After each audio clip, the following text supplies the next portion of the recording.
When I decided to start practicing yoga, I was about 5 years after a back operation, so I have a titanium rod in my back to just hold me up because I have really bad scoliosis, and I just wanted to kind of get more freedom again.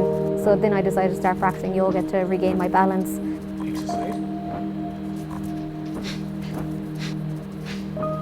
Within like the first week or two, whenever I came home, actually my mother would say that I looked more flexible since I started practicing yoga, and I'm just looser in general, so I'm always kind of slouched down on my right hand side, whereas now I'm a bit more kind of freedom to go up and down. And I suppose mentally then, like, concentration has definitely gone up. Like, you know, when Lalit would always say like that your mind is a monkey, like mine was like a David Attenborough documentary. There was just hundreds of things like going on.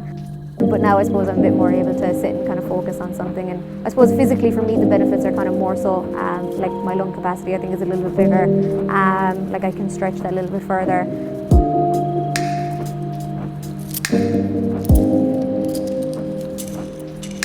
In traditional yoga there is no restrictions, yoga is for everyone. Back home in India, every family practice yoga. The idea of this science to heal the body and mind. There is no age limit or there is no limitations. It's for everyone. I love practicing with Lalit. Like, I have no idea how he copes with me because we're both total opposite spectrums. Like, I'm very loud and outgoing, and like I know he's outgoing as well, but he seems really quiet, and you know, so when we met I was like, oh, I don't know how he's going to deal with me, poor Lalit. But we have a good bond, like, and I think he understands my limitations but is also not afraid to push those boundaries as well.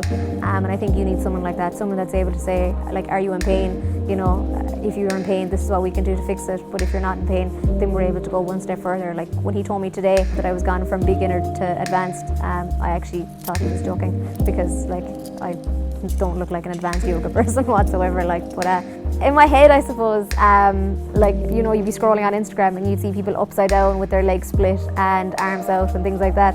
And I was joking with a friend of mine, I was saying, if I'm not spinning on my head in 6 weeks, I'm going to be really disappointed. But I think I'm nearly there. I'm nearly there on the list of things that I want to do. Like, I've regained my balance. My core strength is kind of nearly as close as it was to swimming. And that's only after 4 weeks, you know, so I'm looking forward to seeing what the future has as well, like for me in yoga, because if I'm doing that now, I think I will be spinning my head in 6 weeks. Joanne has taught me yoga.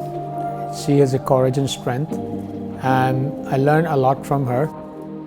If you have positive energy and mental strength, you can practice yoga. So there's no limitation, there's no physical limitation. If someone told me that they couldn't practice yoga, I suppose I was the one saying that in the first place. I was like, oh, it's not for me. Like, you know, firstly I had no limbs. I couldn't do any of those cool dog poses or stand on my head or, you know, things like that. But then when I started doing it, you know, I suppose if someone like me who has no limbs, has a rod holding them together and 12 screws, I think in total, can do it, then I think anyone can do it. Like, it's not all about the standing on your head, doing wild stretches and things like that. It's more about getting to know your internal side and your internal strength and things like that. And I suppose if anyone said they couldn't do it, I just think they're doubting themselves more than anything, and I think they should get out and try and do it. There's plenty of outlets these days as well, so no one really has an excuse. It's just more mind over matter for me.